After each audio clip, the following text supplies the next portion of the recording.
அநேகர் ஜெபித்து கொண்டே இருக்கலாம், கேட்டுக்கொண்டே இருக்கலாம், பதில் வராமல் இருக்கிறது என்று ஒரு ஏக்கம் இருக்கலாம். கர்த்தருடைய வார்த்தை சொல்கிறது, கேட்கிற எவனும் பெற்றுக்கொள்வான், தேடுகிற எவனும் கண்டடைவான். தட்டுங்கள், அப்பொழுது உங்களுக்கு திறக்கப்படும், கேளுங்கள், அப்பொழுது உங்களுக்கு கொடுக்கப்படும். ஆபத்து காலத்திலே நோக்கி கூப்பிடு, நான் உன்னை விடுவிப்பேன். என்னுடைய வார்த்தை உங்ககிட்ட நிலைச்சிருந்தால் நீ கேட்டுக்கொள்கிற எந்த காரியமாக இருந்தாலும் உனக்கு நான் தருவேன். இதுதான் இயேசுவுடைய வாக்குத்தத்தம்.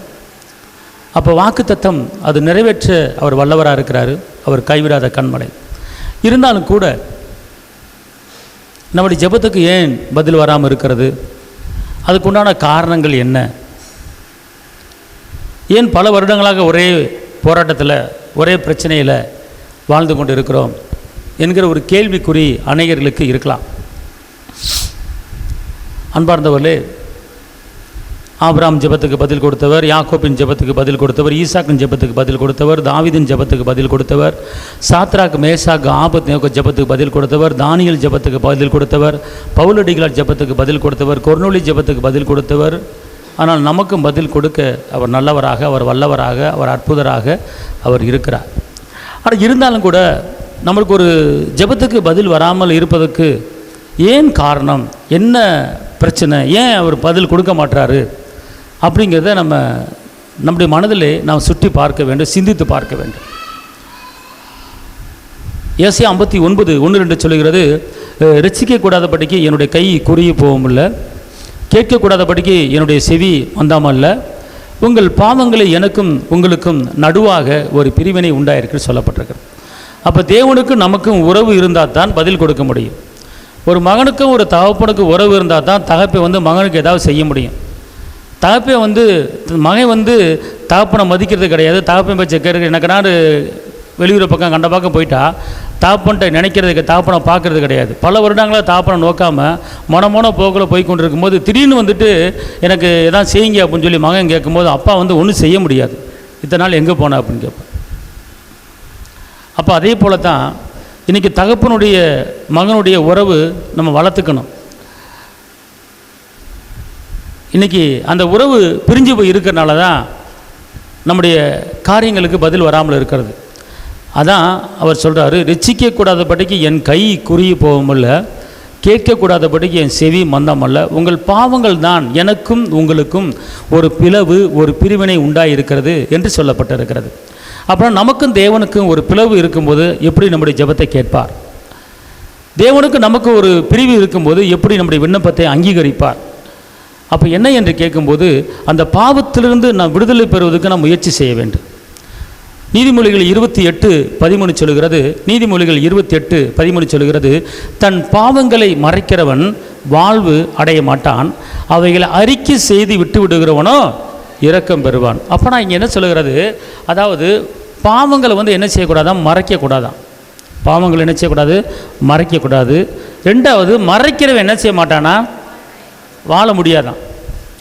என்னது, பாவங்களை மறைக்கிற என்ன செய்ய முடியாது, வாழவே முடியாது. வாழ்வதற்கு உண்டான ஒரு வழியே இல்லை. அப்போ கர்த்தர் சொல்கிறாரு, பாவங்களை என்ன செய்ய, மறைக்காத. உன் பாவங்களை மறைக்காமல் நீ என்கிட்ட நீ சொல்லிட்டேன்னா அவனை வாழ வைப்பேன் அப்படிங்கிறார். உனக்கு நான் வாழ்வு கொடுப்பேன்.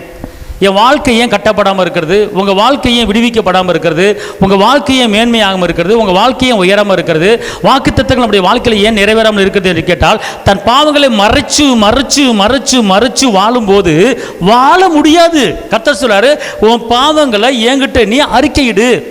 நீ அறிக்கையிடும் போது அந்த பாவங்களை மன்னிச்சு நான் என்ன செய்வேன் உன் மேலே. அவர் சொல்றாரு, விட்டு விடுகிறவனை என்ன செய்வான், இரக்கம் பெறுவான். இரக்கம். அப்போ இரக்கம் பெறுவதற்கு உண்டான வழி, அப்போ நம்முடைய ஜெபத்துக்கு பதில் வரணும். ஜெபத்துக்கு பதில் தரணும், அவர் நம்ம மேலே இறக்கப்படணும். இறக்கப்படுறதுக்கு நம்ம என்ன செய்யணும் அப்படின்னு கேட்டால், தன் பாவங்கள் என்ன செய்யணும், அறிக்கைன்னு பார்த்துக்கணும். இந்த உலகத்தில் எந்த மனிதனும் பாவம் செய்யலை அப்படின்னு சொல்லவே முடியாது. பரலோகத்திலிருந்து தேவன் பார்க்குறாரு, ஒரு மனிதன் கூட பியூர் பரிசுத்தவான் கிடையாது, எல்லாம் பாவம் செஞ்சவங்க தான். ஆனால் அந்த பாவத்தை உணர்ந்து நான் தெரியாமல் தவறு செய்து விட்டேன், உமக்கு விரோதமாக பரத்துக்கு விரோதமாக பாவம் செய்த என்னை மன்னிங்கள் என்று அதை அறிக்கை செய்யும் போது தான் அவர் மன்னிக்கிற தெய்வமாக இருக்கிறார். பார்த்துக்கொள்ளுங்க. 1 யோவான் 1:9, நம்முடைய பாவங்களை நாம் அறிக்கையிட்டால் பாவங்களை நமக்கு மன்னித்து எல்லா அநியாயத்தையும் நீக்கி நம்மை சுத்திகரிப்பதற்கு அவர் உண்மையும் நீதியும் உள்ளவராயிருக்கிறார். கவனிங்க, நம்ம மேலே எவ்வளவோ கரைகள் இருக்கலாம், நம்ம மேலே எவ்வளவோ குற்றங்கள் இருக்கலாம், நம்ம மேலே எவ்வளவோ பிழைகள் இருக்கலாம், நம்ம மேலே எவ்வளோ சாபக்கட்டான காரியங்கள் இருக்கலாம். ஆனால் இது எல்லாம் எப்போ மறையும் அப்படின்னு கேட்டால் நம்ம ஒன்றுமே இல்லை. எந்த மனுஷன்ட்டையும் ஒன்றும் சொல்ல வேண்டாம். வானத்தையும் பூமியும் உண்டாக்குன சர்வ வல்லவர் இயேசு மகாராஜாட்ட என்ன செய்யணும்? நம்முடைய பாவங்களை என்ன செய்யணும்? அறிக்கை பண்ணணும். நம்முடைய பாவங்களை அறிக்கை பண்ணி அவர்கிட்ட என்ன செய்யணும்? மன்னிப்பு கேட்கணும்.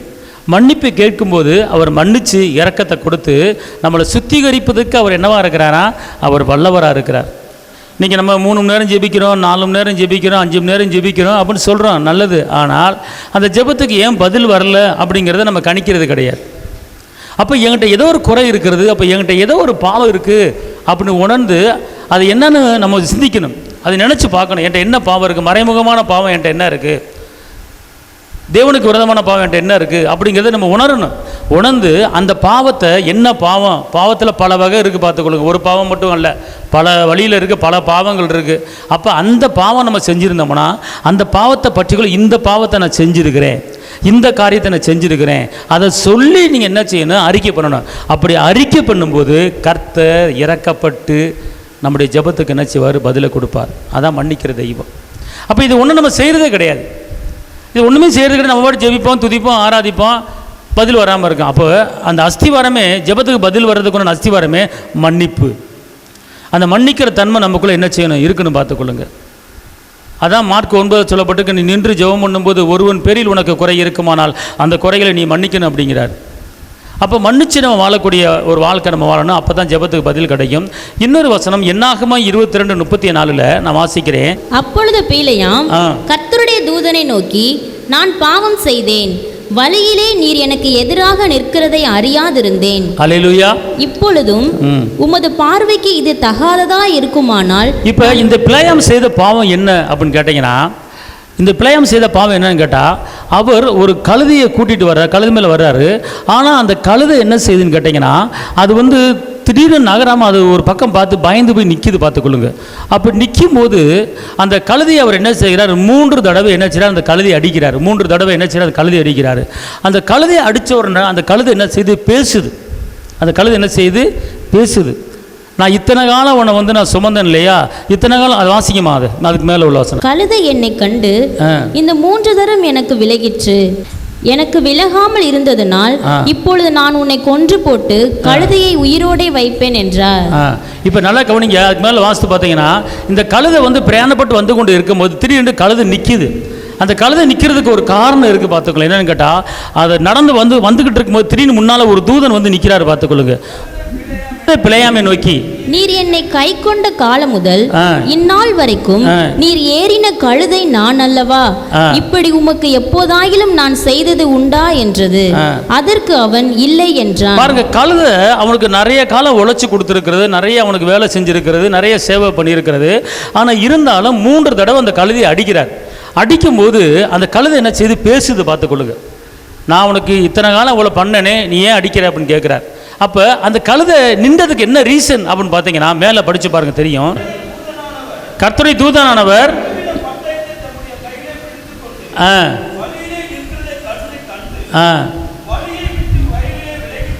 பார்த்தீங்களா? அப்போ என்னன்னு கேட்டிங்கன்னா, கழுதை பிரயாணப்பட்டு வந்து கொண்டு இருக்கும்போது, அப்போ பிலேயாமுக்கு தெரியாமலே கழுதைக்கு தெரிய வந்திருக்கிறது ஒரு தூதன் நிற்கிறத. அப்போ தூதன் நிற்கிறத பார்த்தோன்னா கழுதை பயந்து என்ன செய்யுது? ஒரு ஓரங்கண்டு என்ன செய்யுது? ஒதுங்குது, பார்த்துக்கொள்ளுங்க. அதை ஒதுங்கிறத பார்த்து பிலேயாம் கழுதை என்ன செய்கிறாரு?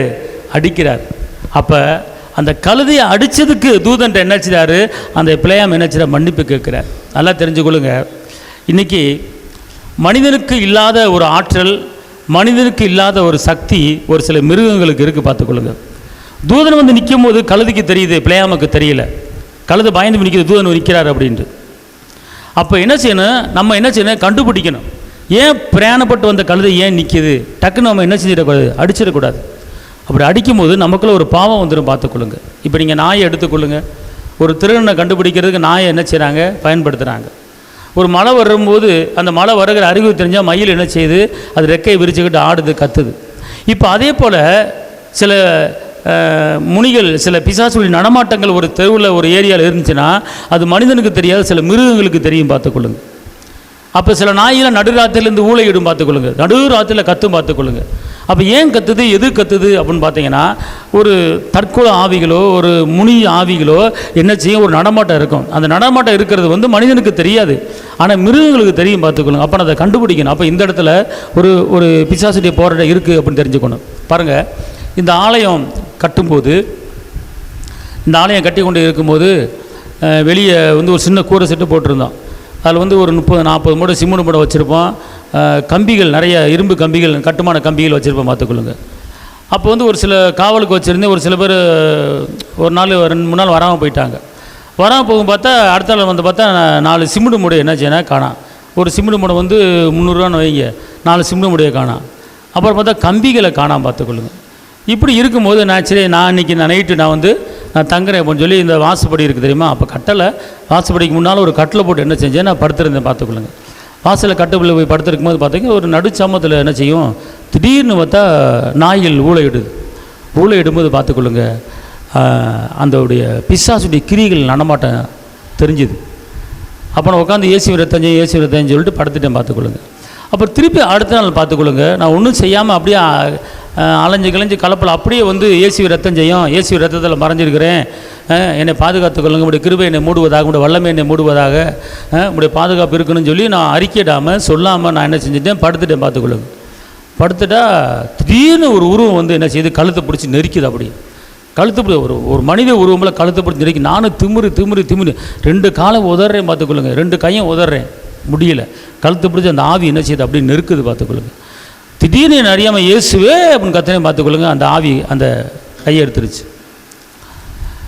அப்போ அந்த ஆவி தள்ளி நின்று சொல்லுது, நான் டெய்லி இந்த நேரத்தில் டெய்லி நான் நடப்பேன், வருவேன், போவேன், நீ இந்த இடத்துல ஆலயத்தை கட்டிக்கிட்டு இருக்கிற, நான் இப்படி இந்த இடத்துல ரோட்டை விட்டு வேறு எந்த ரோட்டுக்கு போகிறது அப்படின்னு சொல்லி பேசுது பார்த்துக்கொள்ளுங்க. நான் அப்படியே இயேசுவை ரத்தம் சொல்லிக்கிட்டே இருக்கும்போது மறைஞ்சிருச்சு. அதுக்கப்புறம் அடுத்த நாள் வந்து அந்த இடத்துல நின்று இரத்த சம்பந்தமான பாடலை பாடி, இந்த ஏரியாவுக்குள்ள பிசாசு வரக்கூடாது ஓடி, அப்போ ஒரு வீடும் கிடையாது. அப்படி கட்டி ஜெபிச்ச பிற்பாடு பார்த்துக்கொள்ளுங்க, அடுத்த நாள் அந்த ஸ்பிரிட்டு நடமாட்டம் இல்லை, அது வேறு வழி எங்கிட்ட என்ன செஞ்சிருச்சு, அது போயிருச்சு பார்த்துக்கொள்ளுங்க. புரியுதுங்களா? அப்போ அந்த ஒரு ஆவி நடமாட்டம் இருக்குது அப்படின்னா சில மிருகங்கள் என்ன செய்யும், காட்டி கொடுத்துரும் நமக்கு. சில மிருகங்கள் என்ன செய்யும், காட்டி கொடுக்கும். அப்போ என்ன செய்யணும் கேட்டிங்கன்னா, அந்த மிருகங்களை அடிக்கிறது கூட நமக்கு என்னது, ஒரு பாம்பு. அதான் ஒரு பிளேம் என்ன செய்கிறாரு, கழுதையை அடித்ததுக்கு என்ன செய்கிறாரு, தூதன் என்ன செய்கிறாரு, மன்னிப்பு கேட்டு பார்த்துக்கொள்ளுங்க. அடுத்து ஆகான் ஒரு தவறு பண்ணுறாரு. யோசுவா 7:20. அப்பொழுது ஆகான் யோசுவாவுக்கு பிரதியுத்தரமாக, மெய்யாகவே நான் இஸ்ரவேலின் தேவனாகிய கர்த்தருக்கு விரோதமாக பாவம் செய்தேன், இன்னின்ன பிரகாரமாக செய்தேன். அப்போ இந்த ஆகான் வந்து என்ன பண்ணுறாரு, பாவத்தை அறிக்கிறாரு. எப்படி அறிக்கிறாருன்னா, இன்னென்ன பிரகாரமாக. நம்ம என்ன பண்ணுறோம், டப்புன்னு ஒரு பாவம் பண்ணால் அந்த பாவத்தை அறிக்கிட்டுறோம். ஆனால் அந்த பாவம் எப்படி செஞ்ச, இந்த பாவம் எங்கேருந்து வந்துச்சு, இந்த பாவம் யார் மூலமாக பண்ண, இந்த பாவத்துக்கு யார் உடந்தையாக இருந்தா, இந்த பாவம் எப்படி எனக்குள்ளே வந்தது அப்படிங்கிறத நீங்கள் அலசி ஆராய்ந்து ஒவ்வொரு விரிவாக்கம் பண்ணி அந்த பாவத்துக்கு அறிக்கிறோன்னு ஏசப்பட்டேன். அப்போ இந்த ஆகான் என்ன பண்ணுறாரு, பாவத்தை அறிக்கிறாரு பார்த்துக்கொள்ளுங்க. எப்படி அறிக்கப்படுறாரு, இன்னின்ன பிரகாரமாக அறிக்கிறார். என்ன பாவம் பண்ணார் அப்படின்னு கேட்டால், இவர் வந்து ஒரு சில பொருள்களை அபகரிச்சார். அதை இருக்கு பாருங்க, வாசிங்க பார்ப்போம். என்ன பொருள் அபகரிச்சார், வாசிங்க அடுத்த வசனத்தில். கொள்ளையிலே நேர்த்தியான ஒரு பாபிலோனிய போர்வை 200 வெள்ளி சேக்கலையும் 50 சேக்கல் நிறையான ஒரு பொன் பாலத்தையும் நான் கண்டு அவைகளை இச்சித்து எடுத்துக்கொண்டேன். இதோ அவைகள் என் கூடாரத்தின் மத்தியில் பூமிக்குள் புதைந்திருக்கிறது. இப்படிப்பட்ட பாவத்தை, திருட்டுத்தனமான ஒரு பாவத்தை பண்ணியிருக்கிறார். அப்ப அந்த பாவத்தை பண்ணோன்னு அவர் சொல்றார், என்னென்ன பாவம் பண்ண, என்னென்ன பொருள் எடுத்த, என்னென்ன களவாண்ட. இன்னைக்கு ஆண்டவரை தெரியாதனமா களவாண்ட என்ன மன்னிச்சிருங்க அப்படின்னு சொல்லிடுறான். ஆனால் இன்னைக்கு களவாண்டது என்னென்ன பொருள் களவாண்ட அவர் எல்லா டீட்டெயில்ஸாக சொல்றாரு. என்ன போர்வை எடுத்துங்கிறாரு, விலை உயர்ந்த போர்வை எடுத்துங்கிறாரு, வெள்ளியை எடுத்துங்கிறாரு, என்னென்னமோ சொல்றாரு. இத்தனை காரியம் செஞ்சிருக்கிறேன் அப்படிங்கிறார். நான் அந்த பொருளை களவாண்டேன் அப்படின்னு சொல்லலை, இத்தனை பொருட்களை களவாண்டேன் அப்படிங்கிறார். ஆனால் இன்றைக்கி நம்ம என்ன பண்ணுறோம், இன்றைக்கி சாதாரணமாக நான் தெரியாமல் இந்த தப்பு பண்ணிட்டேன், என்னை மன்னிச்சிருங்க, இந்த பொருளை களவாண்டேன், என்னை மன்னிச்சிருங்க அப்படின்னு சொல்கிறான். அது வந்து முழு மன்னிப்பு கிடைக்காது. என்னென்ன பொருளை, ஒரு சீரகத்தை களவாண்டாலும், ஒரு கத்திரிக்காயை களவாண்டாலும், ஒரு தக்காளியை களவாண்டாலும் அதை என்ன செஞ்சிருன்னு அறிக்கைட்டுரும். இன்றைக்கி ஒரு தக்காளி எடை ஒரு அரை கிலோ தக்காளி எடை வாங்குகிறான். எடை டக்குன்னு ஒரு தக்காளி தூக்கிக்குள்ளே கூடைக்கில் போடுவோம், அல்லது ஒரு கத்திரிக்காய் தூக்கி கூடைக்கில் போடுவோம். அப்போ ஒரு கத்திரிக்காய் நிமித்தமாக, ஒரு தக்காளி நிமித்தமாக, ஒரு வெண்டைக்காய் நிமித்தமாக நமக்குள்ளே பாவம் வந்துடும். அப்போ அது கூட தவறு பார்த்துக்கொள்ளுங்க. நம்முடைய குடும்ப வாழ்க்கைக்கு, நம்முடைய ஜெபத்துக்கு பதில் வராமல் இருக்கிறது காரணம் ஒரு வெண்டைக்காய் காரணமாயிடும். ஒரே ஒரு வெண்டைக்காய் தான் கடைக்காரனுக்கு தெரியாது, ஒரு தக்காளி தான் கடைக்காரனுக்கு தெரியாது. அது நமக்கு என்ன ஆயிரும், ஒரு பாவம் ஆயிரும் பார்த்துக்கொள்ளுங்க. அப்போ என்ன செய்யணும் கேட்டிங்கன்னா, அந்த ஆகன் என்ன செய்யறான், அந்த பாவத்தை என்ன செய்யறான், ஒப்புக்கொள்கிறான் பார்த்துக்கொள்ளுங்க. ஒப்புக்கொள்ளும்போது நடக்கிற காரியத்தை நீங்கள் படித்து பார்த்து தெரிஞ்சுக்கொள்ளுங்க. அடுத்து 1 சாமுவேல் 15:24, சவுல் சாமுவேலை நோக்கி, நான் கர்த்தருடைய கட்டளையை உம்முடைய வார்த்தைகளை மீறினாலே பாவம் செய்தேன், ஜனங்களுக்கு பயந்து அவர்கள் சொல்ல கேட்டேன் அப்படிங்கிறார். அப்புறம் என்ன அர்த்தம்னு கேட்டிங்கன்னா, சவுல் சொல்கிறாரு, ராஜா சொல்கிறாரு, நான் உம்முடைய கட்டளையை மீறி நடந்தேன், மக்களுக்காக பயந்து, மக்கள் எதுவும் சொல்லிடுவாங்களோ அவன் பயந்து நான் என்ன செஞ்சேன், உம்முடைய கட்டளை மீறி நடந்தேன், உம்முடைய கற்பனை மீறி நடந்தேன். அதுக்காக என்ன செய்யாரு, அந்த சவுல் என்ன செய்ய, மன்னிப்பு கேட்கிறார். புரியுதுங்களா? அடுத்து தாவீது என்ன பாவம் பண்ணாரு, 2 சாமுவேல் 12:13. அப்பொழுது தாவீது நாத்தானிடத்தில், நான் கர்த்தருக்கு விரோதமாய் பாவம் செய்தேன் என்றான். நாத்தான் தாவீதை நோக்கி, நீ சாகாதபடிக்கு கர்த்தர் உன் பாவம் நீங்க செய்தார். அல்லேலூயா. இப்போ தாவீது பாவம் செஞ்சார். பாவம் செஞ்சுட்டு பாவம் செய்யாத போல இந்த பூமியில் வாழ்ந்தார். ஆனால் இந்த பாவத்தை கண்டித்து உணர்த்தும்படி நாத்தான் தீர்க்கதரிசி வருகிறார். அப்போ நாத்தான் தீர்க்கதரிசி அந்த பாவத்தை கண்டித்து உணர்த்தவுடனே அதுக்கப்புறம் சங்கீதம் 50 எழுதுகிறார் பார்த்துக்கொள்ளுங்க. பாவத்தை என்ன செய்கிறார், அறிக்கையிட்டு மன்னிப்பு கேட்டு அழுகிறார் பார்த்துக்கொள்ளுங்க. அதுக்கப்புறம் தான் பாவங்கள் என்ன செய்து மன்னிக்கப்படுகிறது. புரியுதுங்களா? அப்போ அதே போல தான் இன்றைக்கி நம்முடைய வாழ்க்கையில் இந்த தாவீதுடைய பாவங்கள் நிறைய நம்மகிட்ட இருக்கிறது. அப்போ இந்த பாவத்தை நம்ம என்ன செய்யணும், அறிக்கிறணும். இந்த மாதிரி பாவம் பண்ணேன், இப்படி பண்ணேன், இது தவறான உணர்ந்துட்டேன், என்னை மன்னிங்க அப்படின்னு சொல்லும்போது ஏசப்பா மன்னிக்க அவர் போதுமானவராக இருக்கிறாரு. அதே போல் புதிய ஏற்பாட்டில் யூதாஸ் ஒரு பாவம் பண்ணுறாரு. மத்தேயு 27:4, குற்றமில்லாத இரத்தத்தை நான் காட்டி கொடுத்ததினால் பாவம் செய்தேன் என்றான். அதற்கு அவர்கள், எங்களுக்கு என்ன, அது உன்பாடு என்றார். அப்போ இது என்ன பாவம் கேட்டால், காட்டி கொடுத்த நிமித்த பாவம். குற்றமில்லாத இயேசுவை காட்டி கொடுத்த நிமித்தமாக பாவம் செய்கிறான். அப்போ இன்னைக்கு பாவனா பல வகை இருக்கிறது. ஒருத்தனை தப்பு செய்யாதவனை தப்பு செஞ்சான் என்று நீங்கள் காட்டி கொடுக்கும்போது நீங்கள் ஒரு பாவம் செய்கிறீங்க. நம்ம ஒரு பாவம் செய்கிறோம். ஒருத்தனை காட்டி கொடுக்கும்போது தவறு பண்ணுகிறோம், ஒருத்தனை காட்டி கொடுக்கும்போது பாவம் செய்கிறோம். ஒருத்தன் குற்றம் செய்யாதவனை குற்றம் செய்தா நான் பார்த்தேன் என்று பொய் உரைக்கும் போது அங்கே நமக்கு ஒரு பாவம் விடுகிறது. அப்போ அது கூட பாவம் தான். நம்ம யாரை பற்றியும் குறை பேசக்கூடாது, யாரை பற்றியும் குறை சொல்லக்கூடாது, யாரை பற்றியும் குற்றப்படுத்தக்கூடாது. அவன் குற்றம் செய்தான். அப்போ இங்கே என்ன சொல்றது, குற்றம் செய்யாத குற்றப்படாத அந்த இரத்தத்தை நான் குற்றப்படுத்தி காட்டி கொடுத்தேன். அதான் சொல்றாரு பாருங்க, குற்றம் இல்லாத இரத்தத்தை காட்டி கொடுத்தேன். அப்போ குற்றம் செய்யாத ஆளை குற்றம் செஞ்சா அப்படின்னு சொல்லி நம்ம காட்டி கொடுக்கும்போது ஆட்டோமேட்டிக்காக நமக்குள்ள ஒரு பெரிய சாவான பாவம் வந்துடும் பார்த்துக்கொள்ளுங்க. யூதாஸ் காரியத்தை பண்ண பாவம், அதாவது அந்த பாவம் சாதாரண பாவமாக தெரியலாம். இப்போ ஒருத்தன் ஈஸியாக காட்டி கொடுத்துறேன், அவன் அதை எடுத்தான், அவன் பார்த்தேன், அவன் அங்கே போனான் இங்கே போனான் அப்படி ஈஸியாக சொல்லிடுறான். ஆனால் அந்த பாவம் பார்த்துக்கொள்ளுங்க ஒரு மரணத்துக்கு கொண்டு விடுகிறது. யூதாஸ் காட்டி கொடுத்தனால இயேசு மரணத்துக்கு என்ன செய்கிறாரு, போகிறார். அப்போ ஒரு மரணத்துக்கு போகிறதுக்கு உண்டான ஒரு பாவம், காட்டி கொடுக்குற ஒரு பாவம். அப்போ காட்டி கொடுக்கக்கூடாது. அவன் தவறு பண்ணினாலும் அது கர்த்தர்பாடு, அவன்பாடு. நம்ம யாரையும் காட்டி கொடுக்குற நிமித்தமாக ஒருவேளை அவன் மரித்தானா அந்த பாவம் நம்ம தலைமையில் வந்துடும், பரம்பரை சாவமாக மாறிடும். அதனால் காட்டி கொடுப்பது நிமித்தமாக மரணம் நேரிடலாம். அதனால் யாரையாவது நாம் காட்டி கொடுத்து, யாரையாவது குற்றப்படுத்தி, யாரையாவது குறை சொல்லி நாம் வாழ்ந்தோம் என்றால் அது நமக்குள்ள ஒரு பாவம் வந்துவிடும். அப்போ அந்த பாவம் ஒரு சாவான பாவமாக மாறிவிடும். ஆனால் இப்படிப்பட்ட பாவங்கள் நம்ம இடத்துல இருக்குமானால் அந்த பாவங்களை நாம் அறிக்கையிடும்போது நம்முடைய தெய்வம் மன்னிக்க அவர் வல்லவராக இருக்கிறார். இரத்தாம்பரம் போல பாவங்கள் இருந்தாலும் அது மன்னிக்க வல்லவராக இருக்கிறார். அடுத்து இன்னொரு பாவம் கடைசியாக லூக்கா 15:18-21, நான் எழுந்து போய் தகப்பனே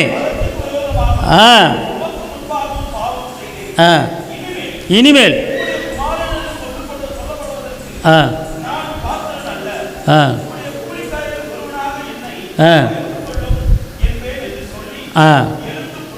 தான் தகப்பனிடத்தில் வந்தான்.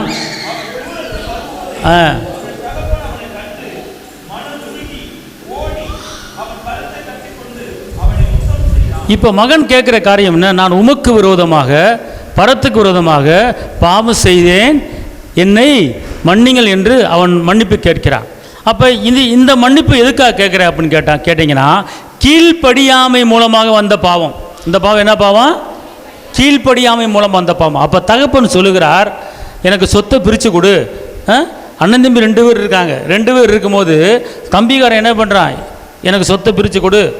இது எப்படி இந்த கேட்குறான், கேட்பார் பேச்சை கேட்டு நண்பர்கள் கெட்ட நண்பர்கள் மூலம் சொத்தை பிரித்து கொடுத்து அந்த சொத்தை பிரித்து அந்த பணத்தை வாங்கிட்டு போய் தண்ணி அடித்து வேசிகள்கிட்ட செலவு பண்ணி சுத்தமாக பணத்தை காலி பண்ணி அவன் ஜீரவாக மாறிட்டான். கடைசியில் சாப்பிட வழி இல்லாமல் பண்ணி திங்கிற தவிர திங்கிற இடத்துல போய் அவன் இருக்கான். அப்போ அவன் உணர்றான், என்கிட்ட எங்கள் வீட்டில் வேலை பார்க்குறவங்க கூட நல்ல சாப்பாடு சாப்பிட்றாங்க, ஆனால் நான் தவிடு கிடைக்காம அலையிறேன் அப்படின்னு சொல்லி மனம் வருந்தி அவன் தகப்பனை நோக்கி தேடி வருகிறான். தேடி வந்து மன்னிப்பு கேட்குறான். தகப்பன் அணைத்துக் கொள்கிறான். அப்போ இந்த பாவம் எப்படி வந்தது என்று கேட்டால், கீழ்ப்படியாமை மூலமாக வந்த பாவம். அப்படி என்றால் நாம் யாரிடத்துலையாவது சொல்லி பேச்சை கேட்காமல் இருக்கிறாமா? சொல்லுங்க பாப்பா. இன்றைக்கி எத்தனை பிள்ளைகள் தாய் தப்பனை பேச்சை கேட்காம இருக்குது, மனமான போக்கில் போய் கொண்டிருக்க. தவறு செய்யாத அப்படின்னு சொல்லும்போது அது கீழ்ப்படியணும். அப்போ ஒரு தகப்பன் பேச்சை கேட்காம மகன் கீழ்ப்படியாமல் இருந்தானா அந்த மகன் தப்பு பண்ணுறான், பாவம் பண்ணுறான். தகப்பன் எதுக்கு சொல்லுவார்? நல்ல ஆலோசனை தான் கொடுப்பாரு. கெட்ட வழிக்கு போகிறதுக்கு தகப்பன் தாய் தப்பன் ஆலோசனை சொல்ல மாட்டாங்க. இப்படி போ, இப்படி உட்காரு, இங்கே போகாத, அவன்கிட்ட பேசாத, இதை சாப்பிடு, இதை சாப்பிடாத, அங்கே உட்காராத அப்படின்னு நல்ல ஆலோசனை தான் தாய் தகப்பன் மாதிரி சொல்லுவாங்க. அதை உனக்குலாம் தெரியாது, உங்கள் வேலையை பாருங்கள் அப்படின்னு சொல்லிட்டு மாயங்காரன் போய் கெட்ட வழியில் போய் பணத்தை அழிச்சிட்டு வந்தானா கடைசியில் வர்றது யார்கிட்ட வரணும்? தகப்பன் தான் வரணும். கூட இருந்தவங்க நண்பர்கள் இவனை கூட என்ன செய்ய மாட்டாங்க, இருக்க மாட்டாங்க. இருக்கிற வரைக்கும் இருப்பாங்க, பணம் இருக்கிற வரைக்கும் இருப்பாங்க. கடைசியில் 0 ஆகிட்டா கண்டுக்காம ஓடி போயிடுவாங்க. ஆனால் கடைசியில் எங்கே வரணும்? பெத்த தகப்பனை தான் வரணும். அதே போல் தான் இந்த ஊதாரி மேய்ந்து என்ன பண்ணா, தாப்பன் பச்சை கேட்காம போனான், கீழ்ப்படியாமல் போனான், கஷ்டத்தை அனுபவிச்சான், தவிட தின்னான், வெயிலும் மழையிலும் அலைஞ்சான், பண்ணியை மேய்ச்சான், கஷ்டப்பட்டான். கடைசியில் உணர்ந்தான், தவறு என்ன செஞ்சான் உணர்ந்தான். ஆனால் கடும் வெயிலின்னு பார்க்காம அந்த தகப்பனை நோக்கி தேடி வர்றான், வீட்டை நோக்கி தேடி வர்றான். அப்பா என்னை மன்னிங்கப்பான்னு சொல்லி கால் விழுகும் போது தகப்பன் மன்னிச்சு என்ன செய்ய, புதிய வஸ்திரத்தை உடுத்தி மோதிரத்தை போட்டு ஒரு விழா போல கொண்டாடுகிறார். அப்போ இந்த பாவம் ஏன்? கீழ்ப்படியாமை மூலமாக வந்த பாவம். அப்போ இப்போட பாவங்கள் நம்மகிட்ட இருக்கும்போது இயேசப்பா எப்படி பதில் கொடுப்பார் சொல்லுங்க பாப்பா? கடைசியில் கஷ்டங்களுக்கு ஏன் இவனுக்கு கஷ்டம் வருது? ஏன் பண்ணி மேய்க்கணும்? ஏன் தவிட திங்கணும்? கீழ்ப்படியாமை மூலமாக தான். அப்போ இன்றைக்கி நம்ம வாழ்க்கையில் ஒரு சில கஷ்டங்கள் வருகிறது ஏன்? இன்றைக்கி நம்முடைய வாழ்க்கையில் ஒரு சில போராட்டங்கள் வருது ஏன்? நம்முடைய வாழ்க்கையில் வறுமை வருகிறது ஏன்? நம்முடைய வாழ்க்கையில் நெருக்கம் வருகிறது ஏன்? நம்ம வாழ்க்கையில் போராட்டம் வருது ஏன்? நம்ம வாழ்க்கையில் கடன் பிரச்சனை அதிகமாகி கொண்டு வருது ஏன்? நம்ம வாழ்க்கையில் ஒரு நிம்மதி இல்லாமல் இருக்க ஏன்? ஏன் குடும்பத்தில் சமாதானம் இல்லை? ஏன் அமைதி இல்லை? ஏன் தூக்கம் இல்லை? ஏன் கஷ்டம் நஷ்டம்? அப்படின்னா நம்ம சிந்திச்சு பார்க்கணும். யார் பேச்சை கேட்காம இருந்திருக்கிறேன்? யாருக்கு கீழ்ப்படியாமல் இருந்திருக்கிறேன்? ஏதோ கீழ்ப்படியா நிமித்தமாக தான் எனக்கு வறுமை, கீழ்ப்படியா நிமித்தமாக தான் எனக்கு போராட்டம். அப்படி உணர்ந்து நீ யார் பேச்சை கேட்காம இருந்தையோ அவங்க பேச்சை கேட்டு அவர்களை மன்னிப்பு கேட்டு ஒரு கீழ்ப்படிந்து வாழ்கிற வாழ்க்கை வாழும்போது அங்கே அந்த தரித்திரத்திலிருந்து, அந்த போராட்டத்திலிருந்து, அந்த நெருக்கத்திலிருந்து ஒரு விடுதலை பெற்று வாழ முடியும். ஜெபத்துக்கு அப்போதுதான் பதில் வரும் என்பதை மறந்துவிடக்கூடாது. அல்லேலூயா. அப்ப கீழ்ப்படியாமை மூலமாக வருகிற பிரச்சனைகள் இன்னைக்கு அநேக ரட்சிக்கப்பட்டிருக்கிறாங்க, அநேக ஞானஸ்நானம் எடுத்திருக்கிறாங்க. ஆனா கஷ்டம் வேதனை நெருக்கம் கடன் பிரச்சனை போயிட்டே இருக்கு. ஏன்? நான் ஜெபிக்கிறேனே, துதிக்கிறேனே, ஆராதிக்கிறேனே, தசமா கொடுக்குறேனே, காணிக்க கொடுக்குறேனே, ஆனா எனக்கு கஷ்டம் ஏன் வந்துகிட்டு இருக்கு? என்ன காரணம்? ஒண்ணுமே புரியலையே அப்படின்னு குழம்பி போய் இருக்கலாம், தெரியாம வாழலாம். ஆனா இங்கேயே ஒரு பக்கம் இடிக்குது, ஏன் பதில் வரல அப்படின்னு கேட்டா, எங்கேயோ ஒரு இடத்துல உங்க வீட்டுக்குள்ள முதியோர் மத்தியில, உங்க தாய் மத்தியில, உங்க தகப்பை மத்தியில எங்கேயோ ஒரு இடத்துல தாய் மனவேதனை உண்டாகும்படி, தகப்பை மனவேதனை உன்னை குறித்த தகப்பை கண்ணீர் வடிச்சானா, உன்னை குறித்த தாய் கண்ணீர் வடிச்சா, அங்க ஒரு பிரச்சனை உனக்கு வந்து உட்காந்துரு, அங்க ஒரு சாபம் வந்து உனக்கு உட்காந்துரு, உன் ஜெபத்துக்கு பதில் வராது, உன் ஜெபம் எழுப்பாது. நல்லா துதிக்கிற ஆளா இருக்கலாம், ஆனா ஒரு சின்ன பிரச்சனை கீழ்ப்படியாமை நிமித்தமாக வந்த போராட்டம் தான் இந்த இளைய மகன். இந்த இளைய மகன் ஏன் கஷ்டப்பட்டான்? இந்த இளைய மகன் ஏன் தவறுதுன்னா? இளைய மகன் ஏன் பண்ணி மேய்ச்சான்? ஏன் காடு மலை வனாந்தரன் அலைஞ்சு அந்த பண்ணியை மேய்க்கிற இந்த கஷ்டம் தேவையா? அப்பா செல்வந்தர், அப்பா உயர்ந்தவர், மேன்மையானவர் அப்பா. அப்படிப்பட்ட அப்பனுக்கு பிறந்த இந்த மகன் ஏன் இந்த கஷ்டப்படுறன்னு என்று கேட்டால், நீ கஷ்டப்பட வேண்டிய அவசியமே இல்லை, நீ பெரிய கடன்காரன் ஆக வேண்டிய அவசியமே இல்லை. காரணம் என்னன்னு கேட்டா, தகப்பன் பேச்சை மீறி உலகப்பரமான நண்பர்கள் பேச்சை கேட்டு அந்த சொத்தை பிரித்து போனது நிமித்தமாக தான் இவ்வளோ பாடுகள் பார்த்துக்கணும். அன்பார்ந்தவர்களே, இன்றைக்கி நம்முடைய குடும்பங்களிலே ஒரு 6 மாதமோ 1 வருஷமோ ஒரு பிரச்சனை வந்துக்கிட்டே இருக்குது, ஒரு போராட்டம் வந்துக்கிட்டே இருக்குது. ஏன் இந்த பிரச்சனை? ஜெபிச்சுட்டு தானே இருக்கிறேன் அப்போ நீங்கள் உணரணும். அப்போ என்ன செய்யணும்னு கேட்டிங்கன்னா, இன்றைக்கி சிந்திக்கணும், ஏன் பதில் வரல? என்ன தப்பு பண்ண, என்ன பாவம் பண்ண, என்ன குறை இருக்குது? சுட்டி காட்டுங்க. இப்போ தாவீதுக்கு நாத்தான் தீர்க்கதரிசி சுட்டி காட்டலையா? பாவம் செஞ்சுவிட்டு பாவம் செய்யாத மாதிரி வாழ்ந்தார். ஆனால் அவர் ஒரு கதையை சொல்லி என்ன செய்றாரு, நீ பாவம் செஞ்சுருக்குன்னு சொல்லும் போது அதுக்கப்புறம் தான் மன்னிப்பு கேட்குறார். மன்னிச்சார் கர்த்தர். அதே போல் நம்முடைய பாவங்களை மன்னிக்க கர்த்தர் போதும். 1 யோவானில் சொல்லப்பட்டிருக்கு, தன் பாவங்களை அறிக்கையிட்டு விட்டு விடுகிறவன் இரக்கம் பெறுவான், மறைக்கிறவன் வாழ அடைய மாட்டான், ஒருவன் தன்னிடத்தில் பாவம் இல்லை என்று சொன்னால் தன்னைத்தான் வஞ்சிக்கிறவன் இருக்கிறான். கீழ்ப்படுகிற ஒரு பக்குவம் எல்லாத்துக்கும் வரணும். பார்த்துக்கொள்ள, நீங்கள் ரசிக்கப்பட்டவங்க வந்து சரியாக கீழ்ப்படிய மாட்டாங்க, சொல்கிறது கேட்க மாட்டாங்க, சபைக்கே கீழ்ப்படிய மாட்டுறாங்க, போதவருக்கு கீழ்ப்படிய மாட்டுறாங்க. சரியான டயத்துக்கு வாங்க, சரியான இடத்துக்கு போங்க, இதை செய்யுங்க அதை செய்யுங்கன்னா செய்ய மாட்டாங்க. நீ என்ன சொல்கிற என்ன சொல்கிறாங்கிறாங்க, கீழ்ப்படியாமல் இல்லை. எதுக்கு கர்த்தரை தேட வந்திருக்கிறோம்? குறையில்லாத வாழ்க்கை வாழணும்னு சொல்லி தான் கர்த்தரை தேட வந்திருக்கிறோம். எது கர்த்தரை துதிக்கிறோம்? எந்த தடையும் வரக்கூட, தடை உடையினா அதுக்கு தான் துதிக்கிறோம். அப்போ அதுக்கு சரியான நேரத்துக்கு வாங்க, சரியான நேரத்துக்கு கர்த்தரை மையப்படுத்துங்க அப்படி சொல்லும்போது அது கீழ்ப்படிய மாட்டாங்க. உலகப்புறமான காரியத்துக்கு கீழ்ப்படிவாங்க. அதனால தான் சில போராட்டங்கள் வருகிறது, அதை உணரணும். ஆனால் கீழ்ப்படியாய் நிமித்தமாக பல பிரச்சனை குடும்பத்துக்கு வரும். பார்த்துக்கோங்க, கீழ்ப்படியாமை நிறைய நான் வந்து கீழ்ப்படியாமை நிமித்தமாக நிறைய பாடுகள் பட்டிருக்கிறேன். எங்கள் அப்பா நிறைய கண்டிப்பார். பார்த்துக்கொள்ளுங்க, அப்பையும் பேச்சு அலட்சியம் பண்ணுறது, ரொம்ப அலட்சியம் பண்ணுறது. இந்த இந்த பிஸ்னஸ் பண்ணாதரா, இது உனக்கு தெரியாதரா, இதில் மாட்டிட்டு முழிக்காதரா, வெற்றியில் கடங்காரன் ஆயிராதரா அப்படின்னு அடித்து சொல்லுவார். நான் திறமையாக பண்ணிடுவேன் அப்படின்னு சொல்லி திமுறா பேசுவேன். கடைசியில் பார்த்தா அந்த பிஸ்னஸில் கடை சொன்னார், செய்யாதரா வேணாம், கொஞ்சம் பொறுமையாடுறா, அவசரப்படாதரா, இருறா சொல்லுவார். எங்கள் அப்பா எவ்வளோ அட்வைஸ் பண்ணுவார், நான் கேட்க மாட்டேன். போய் இறங்கி அந்த வேலையை பார்க்குறது, கடைசியில் நஷ்டம். கீழ்ப்படியுது. அப்போ நஷ்டப்பட்டு ஊரை விட்டு ஓட வேண்டிய நிலைமை. தாய் தப்பனை விட்டு பிரிஞ்சு ஊரை விட்டு ஓடணும். இது ஏன் தேவையாது? ஒரு இடத்துல ஒரு குடும்பமும் ஆளும்போது ஏன் பிரிஞ்சு போகிற நிலைமை அப்படின்னு கேட்டால் ஒரு காரணம் கீழ்ப்படியாமல். ஒரு தகப்பன் வீட்டில் இருக்கிற பெரிய மனுஷன் சொன்னான்னா, அவன் வந்து 60 வயசு தகப்பேன், 65 வயசு தகப்பேன், அவன் பிறந்திலேருந்து கடைசி வரைக்கும் நிறைய அடிபட்டு நொந்து வெந்து நல்லது இது கெட்டது இது, துக்கம்னு என்ன, நெருக்கணும் என்ன, நிந்தையன் என்ன, அவமானம் என்ன, கண்ணீர்னு என்ன, எல்லாத்தையும் அனுபவித்து நொறுக்கப்பட்டு அடித்து பிழியப்பட்டு வந்து நிற்கிறான் ஒரு மனுஷன். ஒரு 60 வயசு ஆள்னா சும்மா ஒன்றும் கிடையாது. ஆரம்பத்துலேருந்தே சந்தோஷமாக வாழ முடியாது. அவர் அனுபவம் இருக்கும். அப்போ நான் இந்த மாதிரி அனுபவம் அடிபட்டேன், இந்த மாதிரி வேதனைப்பட்டேன், இப்படி செய்யாத அப்படின்னு சொல்லும்போது சரி அப்படின்னு கேட்கணும். இல்லை எனக்கு எல்லாம் தெரியும், உன் வாழ்க்கை வேறு என் வாழ்க்கை வேறு அப்படின்னு சொல்லி மீறிட்டு போகும்போது கடைசியில் வீணான பிரச்சனைகளை வீணான கஷ்டத்துக்களை வாழ வேண்டிய ஒரு நிலைமை.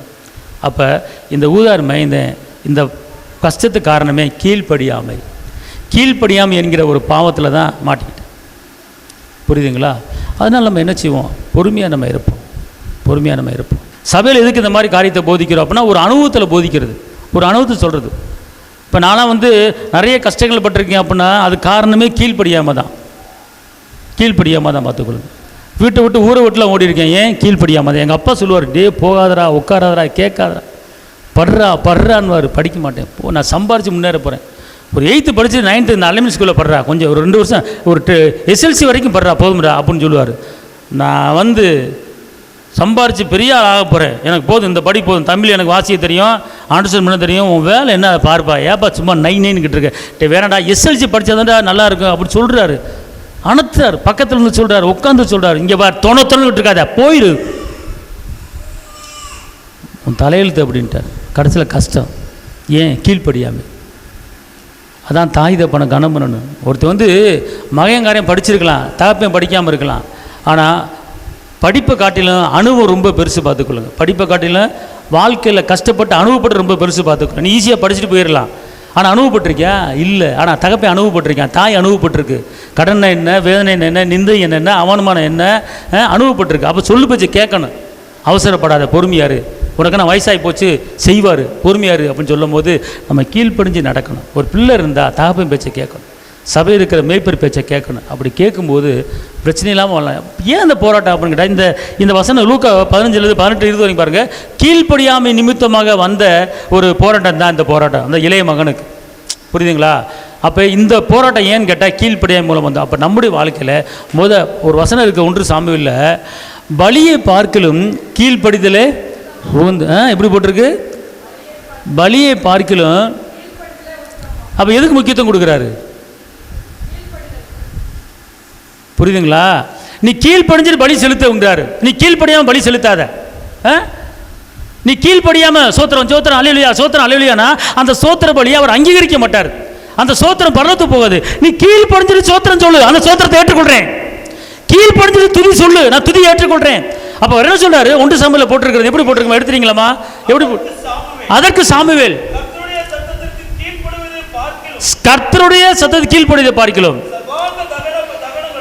சர்வான தகனங்களும் பலிகளும் இருக்குமோ, பலியை பார்க்கலும் கீழ்ப்படிதலும்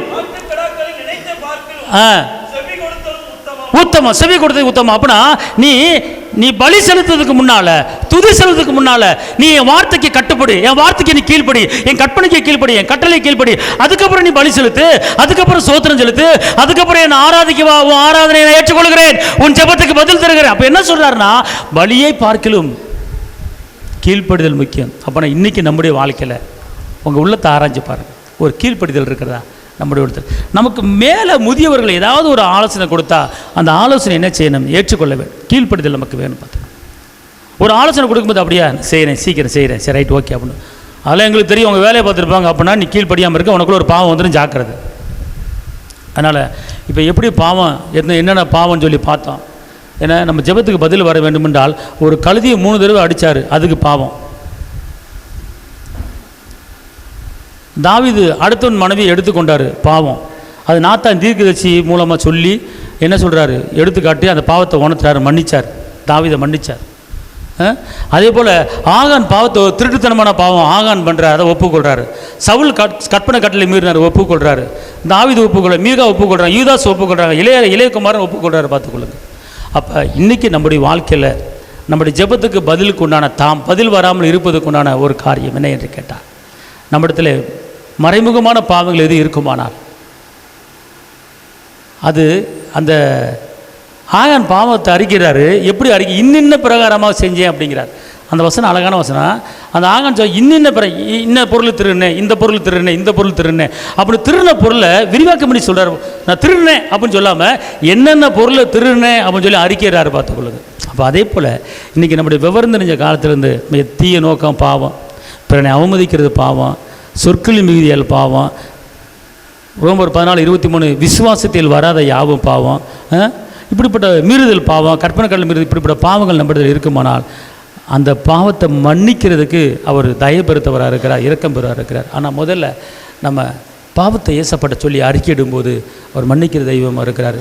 ஜெபத்துக்கு உடனுக்குடன் பதில் தருவாருங்க. ரெட்டிப்பான் நன்மை தருவி இன்றைக்கே தருவின் வாக்கு பண்ணியிருக்கிறார்ல. கேளுங்கள் கொடுக்கப்படும், தட்டுங்கள் திறக்கப்படும் வாக்கு பண்ணியிருக்கிறார்ல. அவர் இல்லைன்னு சொல்ல மாட்டார். அவருடைய வாக்கு தத்தங்கள் அவருக்குள் ஆமென் என்றும் இருக்கிறது. அவர் பொய் சொல்ல மனுபுத்திரன் அல்ல, சொல்லியும் செய்யாத இருக்கிற தேவன் அல்ல. அவர் சொல்ல ஆகும், அவர் காற்றில் நிற்கும், அவர் விண்ணுக்கும் மண்ணுக்கும் அதிகாரி, நம்மளை கைவிட மாட்டார். ஆனால் நம்மக்கிட்ட ஒரு குறை இருக்கான்னு பார்க்கணும். பார்த்துட்டு அதுக்கு மன்னிப்பு கேட்டோம்னா ஒரு அடுத்தவன் வைத்திருச்ச பரவாயில்ல கூட நம்ம என்ன நடக்கக்கூடாது. ஒரு தாயோ ஒரு தகப்பனோ நம்ம மேலே வருத்தப்பட்டு கண்ணீர் வடித்தாங்கன்னா அது சாபம் மாறிடும். இன்றைக்கி ஒரு தாயோ ஒரு தகப்பனோ என் பிள்ளை இப்படி பண்ணிட்டானே, என் மகன் இப்படி பண்ணிட்டாலே அப்படின்னு சொல்லி ஒரு தாய் வேதனைப்பட்டால் அது சாபமாக மகளுக்கு மாறிடும். பார்த்துக்கணும். நீதிமொழியில் நிறைய வசனங்கள், ஒரு தாய் தப்பனை நீ அவமதிச்சேன்னா உன் கண்ணை என்ன செய்யும், காக்கா உன் கண்ணை கழுகு என்ன செய்யும், கொத்துன்னு இருக்கு பாருங்கள். எப்படிப்பட்ட தாய் தப்பனை மீறுகிற காரியத்துக்கு எப்படிப்பட்ட சாபங்கள் இருக்குது பாருங்கள். ஈஸியாக மரியாதை இல்லாமல் பேசிடுறோம். நம்ம அப்படி பேசக்கூடாது, மதிக்கணும். ஒன்றுமே உதவாக்கரையான தகப்பனாக இருக்கலாம், படிக்காத தகப்பனாக இருக்கலாம், ஆனால் அனுபவம் இருக்கிறது. உன் படிப்பை காட்டில் அனுபவம் தான் பெருசு. பார்த்துக்கொள்ளுங்க, அனுபவம் தான் பெருசு. பார்த்துக்கொள்ளுங்க.